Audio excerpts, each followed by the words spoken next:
We're in Brixham, the seaside town on the south coast of Devon, and we're standing in the harbour watching the gulls feasting on the fish, and the boats are surrounding us here, and it's a beautiful sunny day. This used to be divided into two communities: Cowtown up the hill where all the farming people lived, and Fishtown down here where the fisher folk lived. And it's also famous for its annual pirate festival, when the whole town fills up with people dressed as pirates. Fortunately, we've missed that. But we are going to meet a swashbuckling guitar player, singer and songwriter who grew up here in Brixham.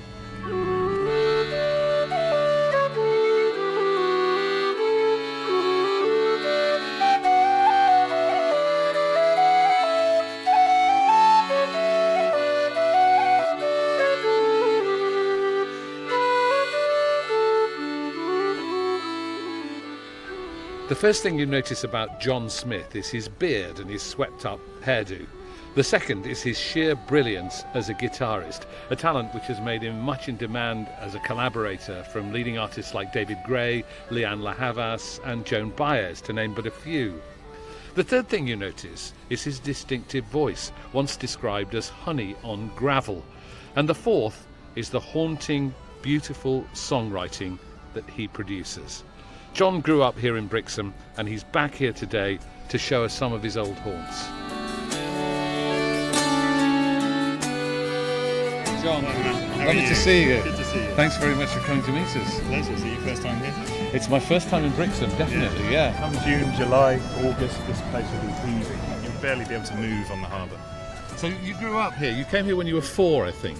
Yeah, is that right? That's right, yeah. I was born 200 miles east of here in Essex. And when I was 6 months old, my dad moved us all to St Albans, where we spent the next 4 years. Then we moved here. Dad moved his business down to Devon. What was his business? He was in the record business. Ah. He was a classical records man. So he used to buy and sell them? Yeah. He got Naxos started in the UK. Right. A very famous label. Yeah. And then living down here was a strange one. He got done over by his partner, his business partner, and then found himself 200 miles from London, massively overqualified. So there's no record business in Brixham. No. So he sort of went through a few different jobs and a few career twists, ended up running taxis in Brixham. And then he retired a few years back, moved to Spain. So what are your earliest memories of being here? This, actually, the harbour. The harbour and Berry Head, where I think we're going to walk up that way. My first memory is when I was 4 or 5, we had this Shih Tzu.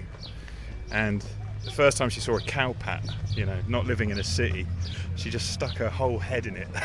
And I remember my mum laughing and my dad swearing very loudly and floridly, because of course he had to clean up the dog while my mum rolled around laughing. So that was a sort of visceral introduction to country living. but hanging out here at the harbour was something you did as a kid, was it? Always, yeah. Up ahead there you can see the breakwater, and I used to just go out there, and in my teens when I started smoking cigarettes, that was where I used to go and sit and smoke, and I'd walk along here with my headphones on, feeling a little bit like an outsider in this little seaside town. What were you listening to on those headphones? Well, I've got an older brother, fortunately. So when I was 13, 14, I was listening to A Tribe Called Quest and Led Zeppelin and discovering things like Metallica. So I always had a really good feel for proper music. And did your dad bring lots of music into the house as well? Were you listening to classical music? Yeah, his classical collection is massive. I really remember Beethoven, and my dad just sort of putting Beethoven on and then the house becoming really calm. But he was also really into the blues, my dad, and he'd sit me down and play me Led Zeppelin records. That's part of any child's education, isn't it? Yeah. An essential part. Absolutely, yeah. And then later, of course, I discovered folk music when I was about 16, 17. Yeah, how did that happen? Yeah, my dad again, really. Give me a cassette of Bert and John. Bert Jansch and John Renbourn. Yeah, their duets album. I mean, two of the great guitar players. Absolutely, yeah. And was that what sparked your interest in the acoustic guitar? Well, I was already playing, actually. I'd been playing then for about 5 years. I was completely obsessive about the guitar. I played every day, all the time. And did your dad give you your first guitar? He did, yeah. Right, what do you remember what it was? It was a red Squire Stratocaster. Right. Yeah, because I started being really into Clapton and Muddy Waters, and all I wanted to do was play the blues. But then when I discovered this acoustic guitar music, I think I got a Yamaha acoustic that was about 100 quid, and that was it. I started detuning it and messing around, and I could already play all of Eric Clapton unplugged, so the time was right to to start learning about Nick Drake, you know. And was it the intricacies of the folk guitar that struck a chord with you, if you'll excuse the expression? Ka-ching. Yeah, it was, actually. Nick Drake really struck me because, and this was my brother who got me into Nick Drake when I was about 16, 17. It was how you can do so much with 3 chords. And I already had a sense of that from listening to the blues, but Nick Drake just entered a whole different kind of complexity with very simple ideas, but an awful lot going on in his hands. And that blew my mind. So I spent my whole summer holiday when I was 16. I lived in a house. If you go, actually, yeah, that set of steps over there, we're on the marina now. Yeah. Go up the set of steps over there to the top. That's where our house was. I had the attic bedroom. I'd look out over the bay to Torquay opposite. I had Nick Drake on a cassette, so I was forever rewinding and then just trying to transcribe guitar parts, and that's all I did all summer. I never left the house. Really? It's one of the hottest summers as well, at that time in recent history, and I just opened all the windows and transcribed Nick Drake all day until I could play it, I was just obsessed. There's a certain obsessive nature about that, isn't there? Absolutely, man. I think when you love something, you have to give time to it, don't you? Yes, yeah. And so, did you perform in public at that time? Were you taking those Nick Drake songs out anywhere, or were you just keeping them in your bedroom? Myself and about 3 friends were in a quote-unquote band. I remember there was an estate agent in Totnes that endorsed us. For whatever reason, they Sponsored you? Yeah, kind of, yeah. They just let us busk outside their shop. I mean, looking back on it, it was just a clever bit of marketing, supporting a local band. But, for us, it was like, yeah, we've got a gig. So we'd busk outside this estate agent and maybe make a £5, Right. And you could buy 4 pints with a £5 in Totnes. Yeah, it was the King's ransom. When I was 16, yeah, exactly. So it was brilliant, right. And there was a pub nearby that we could go drinking in. So, yeah, we were just having a great time. Very early lesson in rock and roll economics. And we're walking towards the breakwater now, aren't we? Which is this great big arm that goes out that presumably protects the harbour. The harbour, yeah. It's amazing, isn't it? And this is where you came to smoke fags. yeah. Have you ever sung on here? Well, not that I remember. Would you sing on here for us? Yeah, sure. Yeah. Oh, that would be great, because I wanted to ask you about a song called Salty and Sweet. Yes, yeah. Which I think was inspired by somebody you knew here, wasn't it? Sort of, yeah. I'd heard, that someone had gone out and drowned themselves one day. But also just thinking about Brixham, thinking about where I grew up and wanting to sort of capture some of that sea air in a song. So I wrote a song about a girl who lives in a little town like this and wants something different, and then she finds a means of escape right down on the beach. Well, the means of escape is going into the sea, isn't it? Well, she meets a merman. She falls in love with him, and he takes her off to live in his salt paradise. But maybe it's a metaphor, I don't like to lay things out too much. It's nice for people to be able to interpret it. Some people have said that's such a sad song, and other people love it because it's got a happy melody. Yes, I read the lyrics only after I'd heard the melody, if you see what I mean, and I thought, well, that's a jolly song, and then I read the lyrics and I thought, this is a bit more ambiguous than I'd originally considered. Well, that's how I like to do it, trick people into thinking they're having a good time. Actually, they're just listening to really dark folk music. I'm a fishing girl and a lonely girl. The town in which I live is breaking water. I told my mother, my violent brother, all they give to me is reason to leave.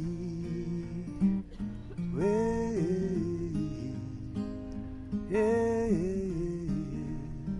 Imagine my surprise, a pair of ancient eyes set into a face as old as land. He stands in front of me, he came out of the sea. He said it hurts his skin to touch the sand. he crawls back into the sea. The air is salty and sweet, a backward glance by way of invitation. I'm in now up to my knees. The air is salty and sweet. I'll leave my dress by way of explanation. Oh, yeah, yeah, yeah. Oh. My man don't care for clothes, the things he does not own. Never trouble him, don't give him grief. He's as soft as silk, he's as pure as baby's milk, higher than the earth that he so scorns. He crawls back into the sea. The air is salty and sweet, a backward glance by way of invitation. I'm in now up to my knees. The air is salty and sweet. I'll leave my dress by way of explanation. Yeah, yeah, yeah. Oh, oh, oh.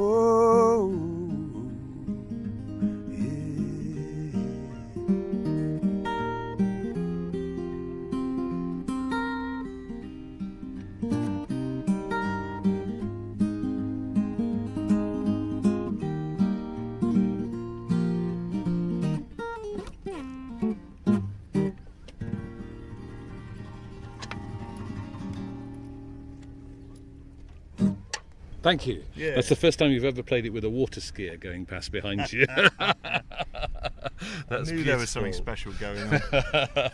And all the passers-by stopping to see what you were doing here Yeah, on the breakwater. Fantastic. It's wonderful. That felt really nice. Where are we going to go now? I think we'll walk along the beach, up the steps, onto Berry Head. That would be marvellous. I bet there's a magnificent view up there, isn't there? One of the best in the world. The water looks good, doesn't It it? does look very inviting. It's really pale green at the edge here, isn't it? Yeah, it's magic. But the problem is it's all stones underneath. And you Look get at trunks. Were you dreaming of leaving here? Because it's a small town. Yeah. I wondered if you felt claustrophobic here or you thought you needed to move somewhere else. Absolutely, yeah. By the time I was 15, 16, I was desperate to leave. Because I hated school. And I didn't get on, really. I didn't really have much of an attention span. I was always daydreaming. I liked drawing. So I didn't get on with the teachers. And then I didn't like the kids because I liked drawing and music. And they were all sort of into sports and, So I got picked on and I just hated it. I wanted to get away. You felt like an outsider in school. I did, until I went to college in Newton Abbot, like 10 miles away. And then I started meeting people who were into playing guitar and hanging around and reading poetry and smoking, and I thought, this is great, I've arrived. So that was sort of the tangent that shaped the rest of my life, really. Well, it's an interesting thing that you may have not paid attention much at school, but when you found something that you were passionate about, like Nick Drake, you paid a hell of a lot of attention. Yeah, exactly. You were right in there, weren't you? Yeah, completely, yeah. Yeah, but I never got the grades for anything, really. I did terribly in school. Right. And then when I got to sixth form, I did terribly. When I was 17, I got really sick. I had meningitis. And that took me out for a year, basically, wiped me out. It was funny, I woke up one day feeling poorly, and that night I was in a coma. And then 3 days later I came to, and then 2 weeks later I turned 18, and then I spent the next 6 months recovering. So were you confined to a bed, or were you up and Part about? of it, yeah, for part of That's it. a really shocking thing to go through, isn't it? Yeah, it was heavy, yeah. I went from being a sort of lanky, really happy 17-year-old to having to eat a lot because that stuff messes with your thyroid and your metabolism. The whole thing goes out the window. So I had to eat a lot to maintain any kind of energy. And then I was dealing with sort of, I suppose, PTSD, but in Brixham in the turn of this century, no one knew what that was. No one talked about therapy. So I was just sort of dealing with it. And did it have any effect on you psychologically in the way of confronting your own weakness and your own mortality, I suppose? Yeah, certainly it helped inform that through my life. The immediate thing was that, because I decided I wanted to act, I went and joined the National Youth Theatre, and I thought, this is it, I'm going to be an actor. And then I pretty quickly learned that the intensity of a theatre company wasn't for me. The thing of being around people really closely and everyone knowing each other's business, I found completely overwhelming. Sort of claustrophobic? Claustrophobic, yeah, exactly. So then I kind of thought, well, what do I want to do? So I turned down my place to study theatre. I had a place at a really good theatre school, turned it down, and I thought, I just want to play music. And then I thought, well, I can't get into music college because I haven't got any grades, you know. The grades had really suffered because of the illness, you know. So I went and auditioned for the Liverpool Institute, and I got a place. It was weird. On the strength of the quality of your playing? Yeah, and I wrote some songs and I went and played them to the people and they let me in. And so I got in. And then I moved to Liverpool, so I finally escaped Brixham when I was 19. How did that feel? It felt great. Yeah, and I was fit then as well. I was recovered. Right. My dad drove me up there, said goodbye, and that was it. Stayed in Liverpool till I was 30. Wow. Yeah. But just to focus back on Brixham for a second. Sure. I mean, what effect do you think it has on your character that you grew up in a place like this? Because it's, you know, it's a seaside town, it's a fishing and farming community. Do you think that coming from a place like that shapes you in some way? Yeah, I suppose so. Interesting what you say about the fishing and farming. So from here and that way is Fishtown, and over there on the hill and beyond is Cowtown. Right. And we always lived in Fishtown. So I always... Was there a rivalry between the two or a split? Well, only at New Cowtown Year's was where Eve. the farmers lived. On New Year's Yeah, Eve. the boys would all beat each other up, but I'd stay out of that. So I just sort of... We lived on the cliffside, and I would always look out to sea. So even though we were living in essentially a claustrophobic little town, which has actually, you know, it's become a lot nicer in recent years. Back then it was pretty rough. I always had this big horizon, you know, you look out, you can see miles and miles out. And that, I don't know, that was very informative for me, I suppose, always knowing that there's something out there.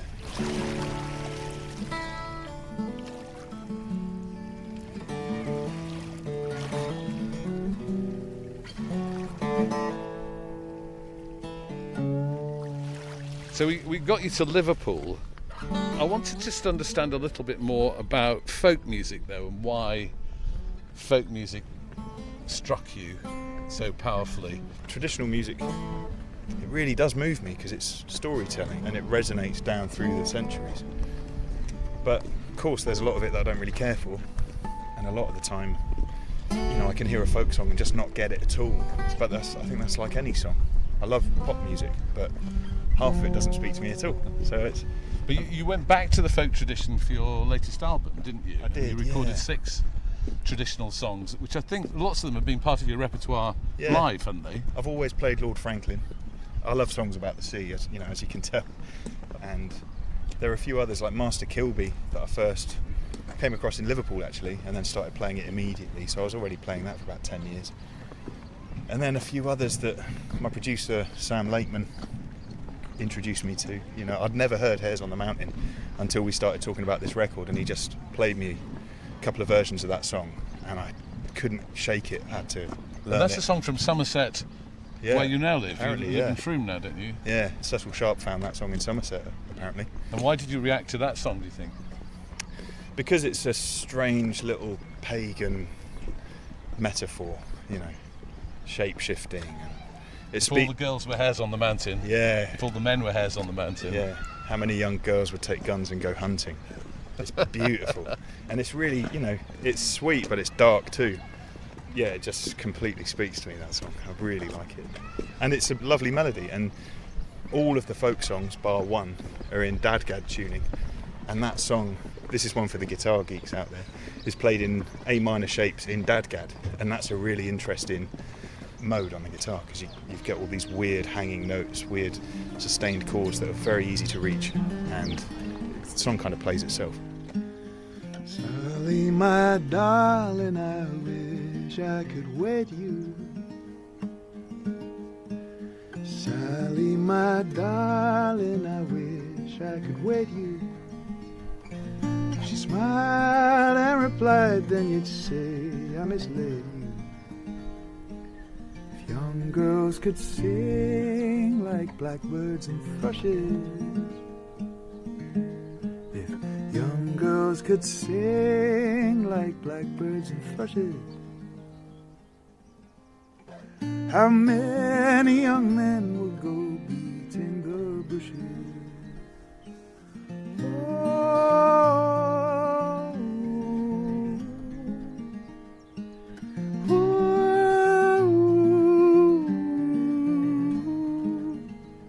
If all the young girls were hares on the mountain, if all the young girls were hares on the mountain, how many young men would take guns and go hunting?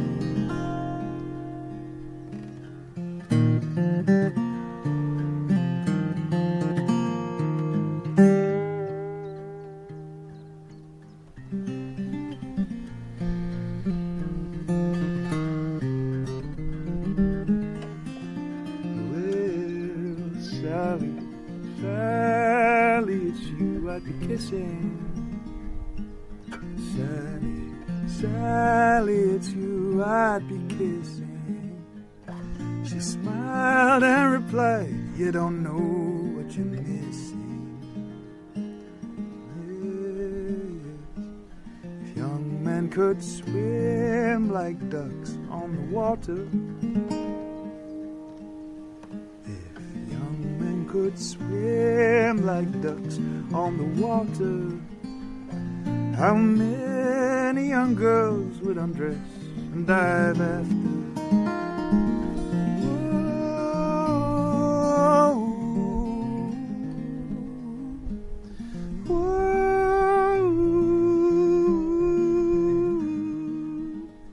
If all the young men were hares on the mountain,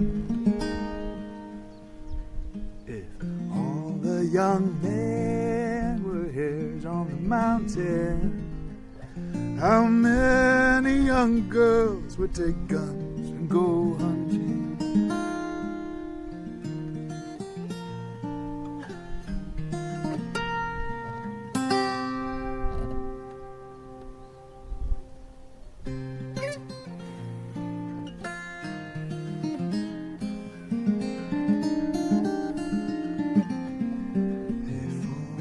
Young men with hares on the mountain, if all the young men were hares on the mountain,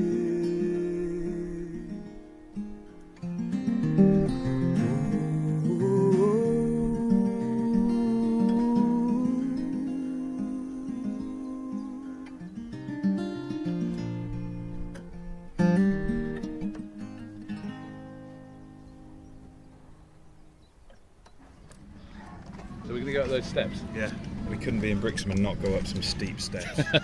Plenty of them, aren't there? These are the smallest set of steps out of millions of them. Well, you know what happened to me when I went with the Fisherman's Friends in Port Isaac? They said, we'll take you up the cliff, but only if you carry the guitar. Thanks very much. So when I was but a nipper, I would climb over on those rocks and occasionally cut my feet up and then get stuck. Because to have to be rescued. yeah, my dad would have to come and get me, and he hates the beach. But you know, he'd bring me down there because he would sit on the breakwater and fish for mackerel, which he'd then smoke and turn into pate that evening, which was, you know, stunning. And I would come over here and climb on there, start cutting my feet up, and then go, Dad! And he'd have to come over and get Come me. a long way round. Yeah, put down the fishing rod and rescue me. And here are some very steep steps going up the cliff. They're uneven as well. It says uneven. There's a sign to let us know that they're uneven, which is very kind of the local council. Right, this is a unusually dodgy step. Check that out. Thank you. Did you swim in the sea? Yeah, Yeah. yeah. I've been stung by every manner of seaborne critter that comes to these parts. Jellyfish, weaverfish once. Got stung by- Weaverfish? Yeah, got stung by a weaverfish on the foot. I don't know how that happened.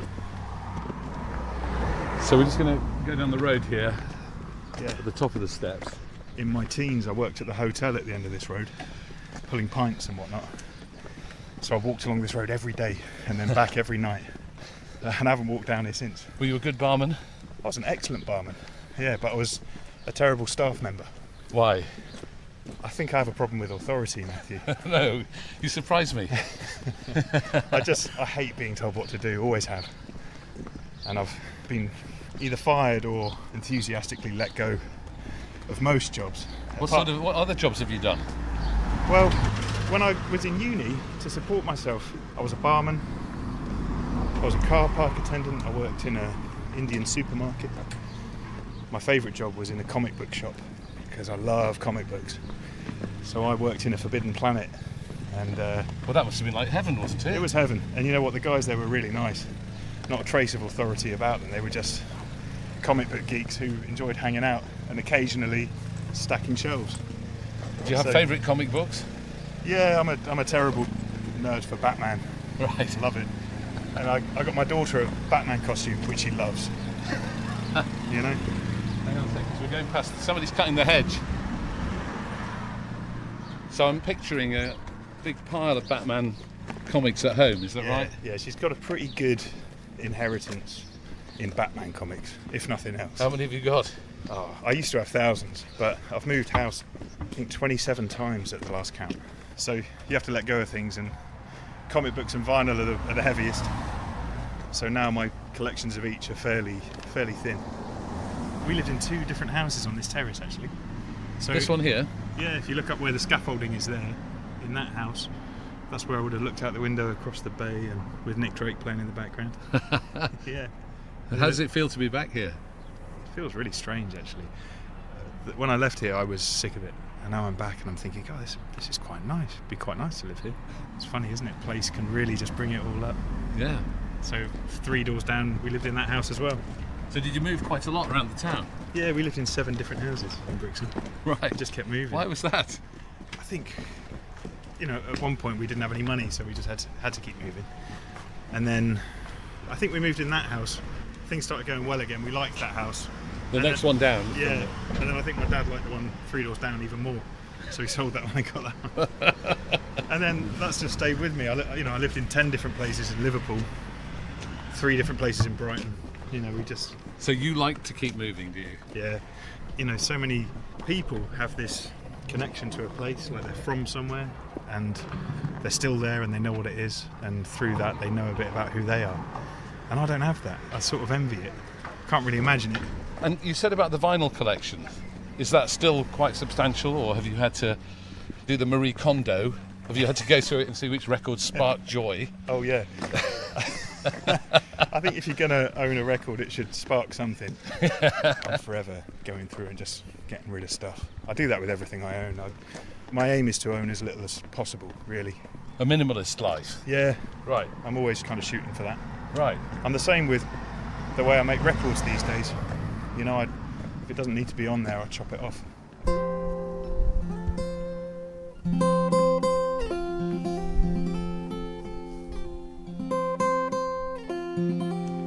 So I just saw that we passed a sign that said Bury Head, 400 million years in the making. Am I wrong in thinking this might be part of the Jurassic Coast? From what I recall of my days reading dinosaur books, the Jurassic era passed more recently than that. I think this is older.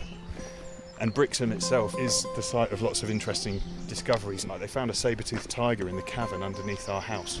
Really? Yeah. You were excited about that, weren't you? A few years before we landed in Brixham, they'd excavated a full saber-toothed tiger skull. Wow. That's exciting, isn't it? Yeah, it'd been trapped in there for millions and millions of years. That's amazing. And it's a very historic place, isn't it? Because I was just seeing a sign in the harbour that said that this is where William III landed for the first time. Right, yeah. When he came to restore Protestantism in England. And they've erected a nice big statue of him.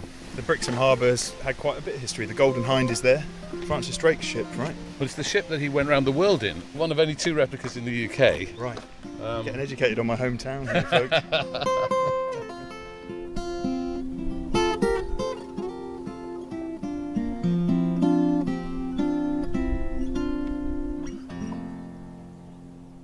So this is the walk I always did whenever I had to clear my head, especially after I got sick and I was recuperating and really needed time to think things through. I'd come up here, I'd turn right, I'd go up that hill onto the really sort of high plain of Bury Head. So why don't I take you up there? Let's keep going up there, yeah. You mentioned that you've got a young family. Yeah. How do you manage to fit in work, and writing in particular, with the pressures of being at home with a young family? Yeah, I don't really know. Still figuring it out. I try and be present wherever I am. That's the one focal point, really. If I'm on stage, I'll just try to be there with every ounce of my being. If I'm at home with my wife and daughter, I'll try and do the same. Because otherwise it's really easy to get distracted, and then you get depressed and start beating yourself up. Do you have to go away somewhere to write, or can you write on the road? No, I just wait till I get home, and then I compile everything that I've written on the road. Sometimes if I'm at home, it will just fall out of me. Like Hummingbird, I wrote at home, it took 20 minutes. But that's quite rare. 20 minutes? Yeah. That's amazing. So had you had it going around in your head before it all came out, or you just suddenly... I put the antenna up and caught it. Sometimes that happens. I can't explain it, and I don't really have a method for songwriting. I haven't been trained in any way. I don't really understand it. It's just sometimes it happens, sometimes it doesn't. And why do you think that one came out like that? Well, that song is a little bit about my parents. It's a little bit about me. A little bit about an ex-girlfriend, and I suppose it'd all been there in some shape or form, and that was the time to write it down. So we're going to cross the bridge now? Yeah, and I believe this is an old Napoleonic fort.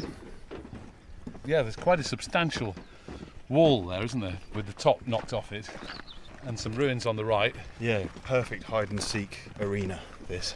We used to come up here and just run around all day. What does it say here? One of two forts constructed at Berryhead between 1795 and 1805 during the wars with France. So they were defending Tor Bay, Yeah. with cannon up here, presumably. Yeah, and there's still some cannons kicking around up here somewhere. Be a hell of a thing, wouldn't it, approaching this thinking you can win? I mean, It's a very commanding position, isn't it? yeah, Do you think we could record inside the building? I reckon.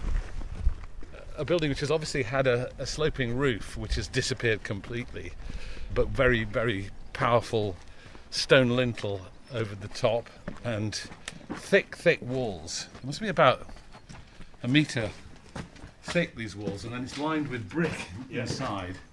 But it's open now to the elements. And there's quite a nice resonance in here, John, for singing, isn't there? There is.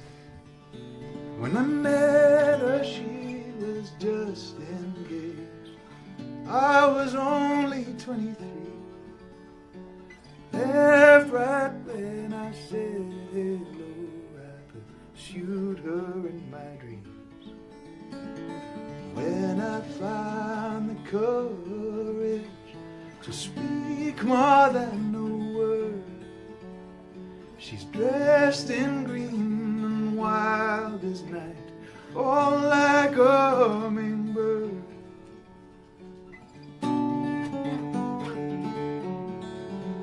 She stole my heart some more each day, said you should be mine. We married in her father's house beneath the autumn sky. Blissfully I watched her darting round and out of sight. I knew I couldn't hold on long. My hands are much too tight. As she sleeps, as she slides, here she comes, there she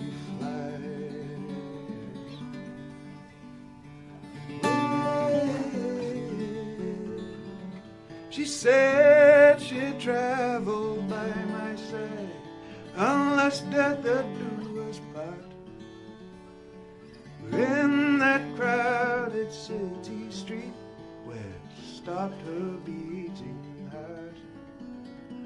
Long before we made one year, like all good things she'd passed, she disappeared into the breeze, flew out for the light. Hey, oh,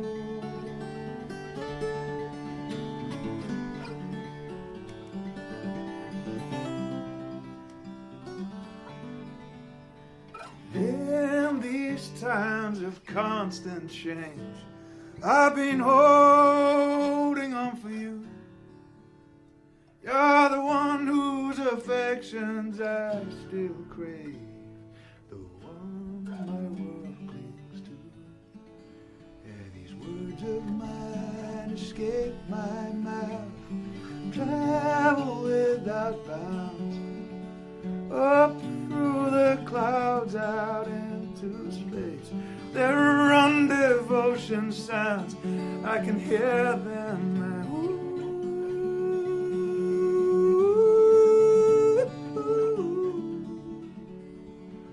Said, yeah, yeah, yeah, yeah. Well, I know she slips, and there she slides. There she comes, there she flies. If I could be with her again, I don't know what I would say. I will always know her by her shape, between the night and day. She comes to me in glimpses now, fleeting as a word. She flashes bright and disappears, my darling, my darling. Hummingbird, whoa.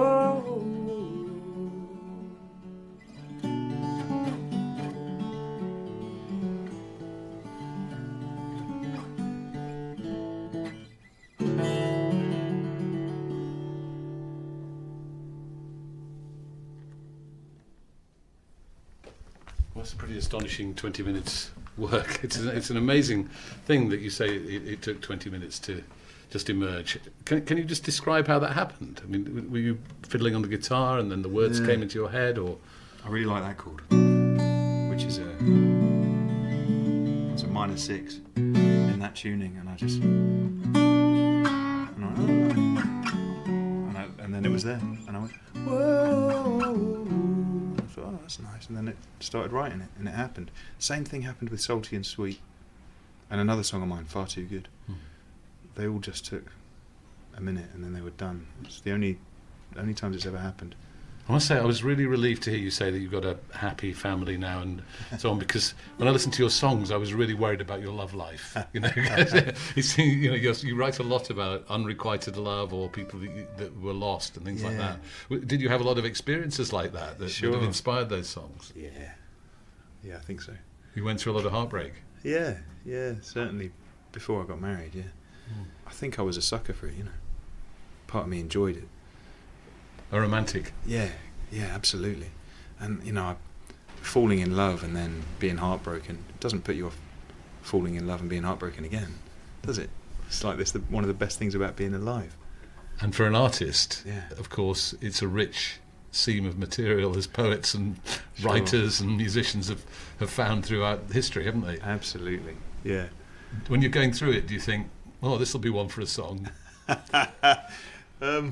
I remember that once, and I think my next thought was, well, you can't have been that much in love then, if you're having that. If you're looking, standing back from it. Yeah, and that's where a song can help you recover, because actually it shines a light on where you actually are. But there's a happy ending now. Yeah. You know, sort of finding my way around the business of settling down. Just a bit worried you might run out of material. You have to write happy songs now. Yeah, I think a lot of Headlong was a lot happier, the last record. That was more of a record about having a family and having a child in particular. Wrote a few songs about that. It felt good, you know. A new place in life. Yeah, absolutely. I mean, it doesn't mean that things don't go wrong sometimes, but I wouldn't want to stay the same way for too long, because I get bored, I really do. And if I was still living the way that I was in my 20s, you know, I'd be doing my own head in. So it's good to move on.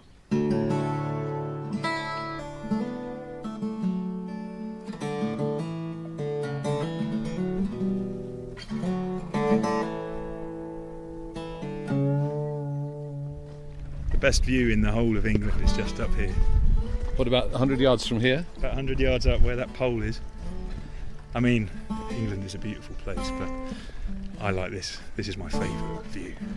I'm feeling a sense of anticipation now as we walk between the gorse bushes towards the edge. Yeah. And I can see the beginnings of the sea coming up. Yeah. And a seagull just lazily drifting past. That's it. It's magic, isn't it? It's Watching them. just gorgeous. Yeah. On the thermals. Yeah. I can't imagine what it would have been like looking out, you know, at an adversary. Now that we're here and you can see that sort of azure blue.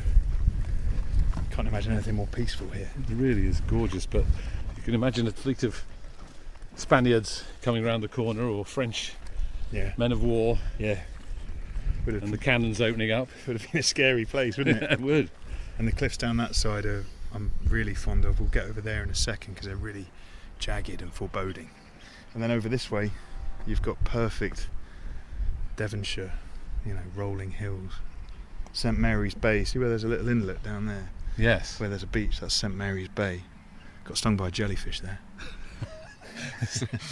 There's a kind of, presumably along the whole coast, Yeah. there are small plaques where you say I've had- John Smith was stung by a weaverfish here. Yeah, John exactly. Smith was stung by a jellyfish here.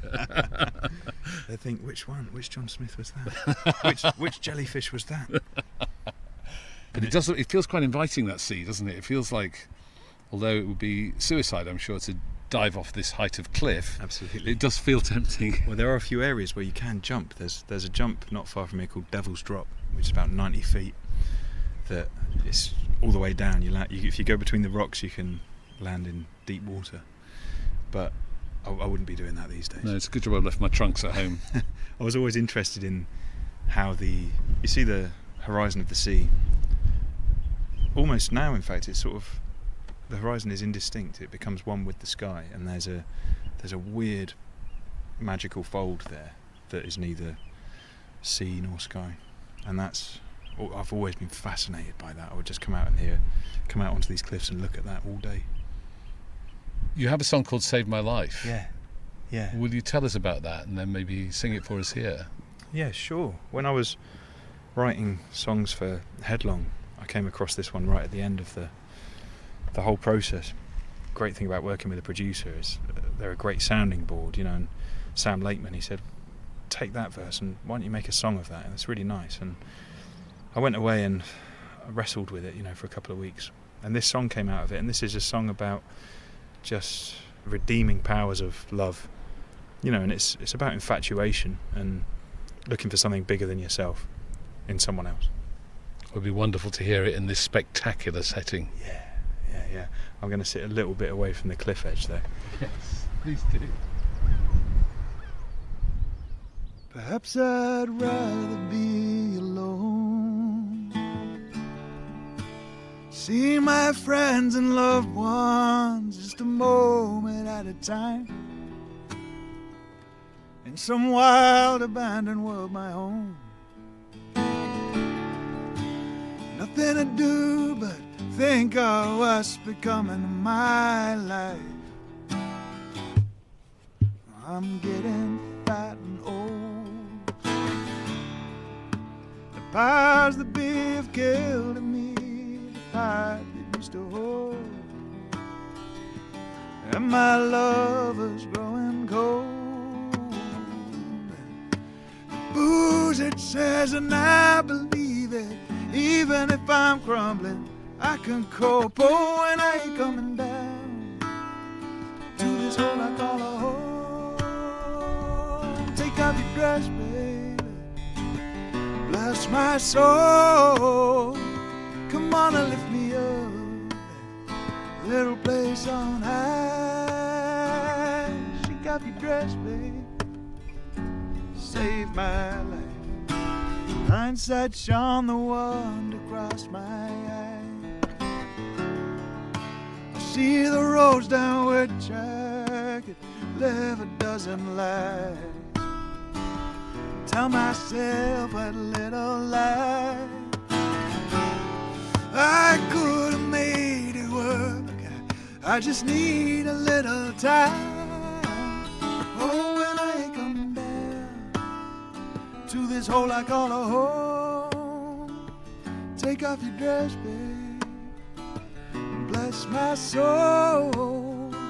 Come on and lift me up, that little place on high. And shake off your dress, babe, you saved my life.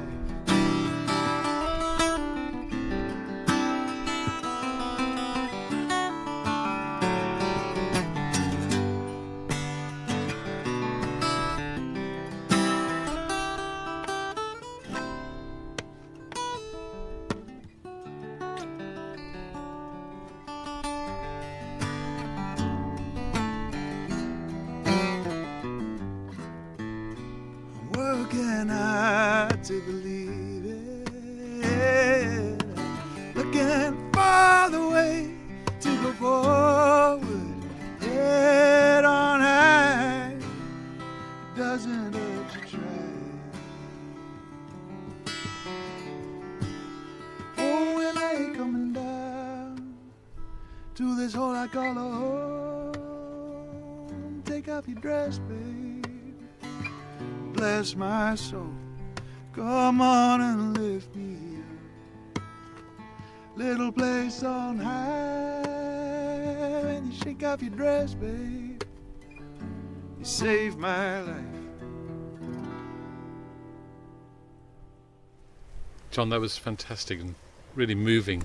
You saying that to me, it's one of the lovely things about doing this, you know, getting that sort of feedback. One guy came up to me and told me that he'd been in a hotel room in New York ready to top himself, and that song came on a radio and then he didn't top himself. Wow. I know. So you saved somebody's life through music. Isn't that mad? Through a song called Save My Life. He told me that. It blew my head clean off. That's extraordinary. So it's Very powerful. You can never be responsible for how people are going to interpret your songs, you know. Well, thank you so much for sharing your music with us and for bringing us to such a special place. It's been a joy. It's a privilege for me, man. Thank you for having me.